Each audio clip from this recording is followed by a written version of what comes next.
"Thank you," said the Harvester. "I will." "That sounds manly enough." "Oh pother! It's not that I'm not a man or a laggard in love, but I'd like to know what you'd do to a girl dumb with grief over the recent loss of her mother, who was her only relative worth counting, sick from God knows what exposure and privation, and now a dying relative on her hands. What could you do?" "I'd marry her and pick her out of it." "I wouldn't have her, if she'd leave a sick woman for me." "I wouldn't either. She's got to stick it out until her aunt grows better, and then I'll go out there and show you how to court a girl." "I guess not. You keep the girl you did court. Courted, and you'll have your hands full." "How does that appear to you?" The Harvester opened the pamphlet he carried and held up the drawing of the moth. The doctor turned to the light. "Good work!" he cried. "Did she do that?" "She did. In a little over an hour." "Fine! She should have a chance." "She is going to. She is going to have all the opportunity that is coming to her." "Good for you, David! Any time I can help?" The Harvester replaced the sketch and went to the wagon, but he left Belshazzar in charge and visited the largest dry goods store in Onabasha, where he held a conference with the floor walker. When he came out he carried a heaping load of boxes of every size and shape, with a label on each. He drove to Medicine Woods singing and whistling. "She didn't want me to go, Belshazzar," he chuckled to the dog. "She was more afraid of a cow than she was of me. I made some headway to day, old boy.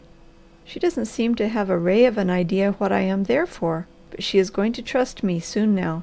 That is written in the books. Oh I hope she will be there to morrow and the luna will be out. Got half a notion to take the case and lay it in the warmest place I can find. But if it comes out and she isn't there, I'll be sorry. Better trust to luck." The Harvester stabled Betsy, fed the stock, and visited with the birds. After supper he took his purchases and entered her room. He opened the drawers of the chest he had made, and selecting the labelled boxes he laid them in, but not a package did he open. Then he arose and radiated conceit of himself. "I'll wager she will like those," he commented proudly, "because Cain promised me fairly that he would have the right things put up for a girl the size of the clerk I selected for him, and exactly what Ruth should have. That girl was slenderer and not quite so tall, but he said everything was made long on purpose. Now what else should I get?"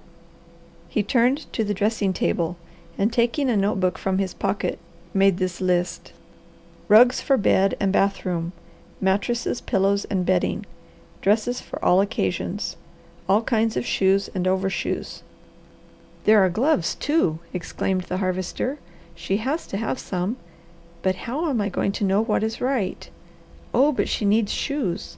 High, low, slippers, everything. I wonder what that clerk wears. I don't believe shoes would be comfortable without being fitted, or at least the proper size. I wonder what kind of dresses she likes. I hope she's fond of white.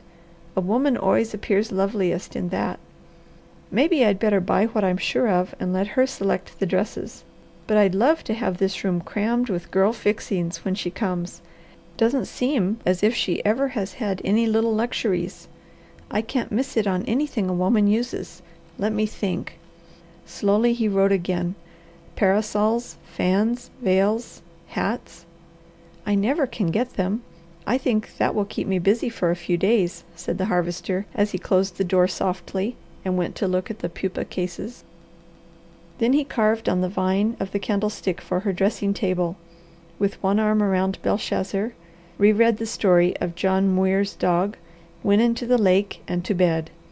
Just as he was becoming unconscious, the beast lifted an inquiring head and gazed at the man. "More afraid of cow," the Harvester was muttering in a sleepy chuckle. End of chapter 10.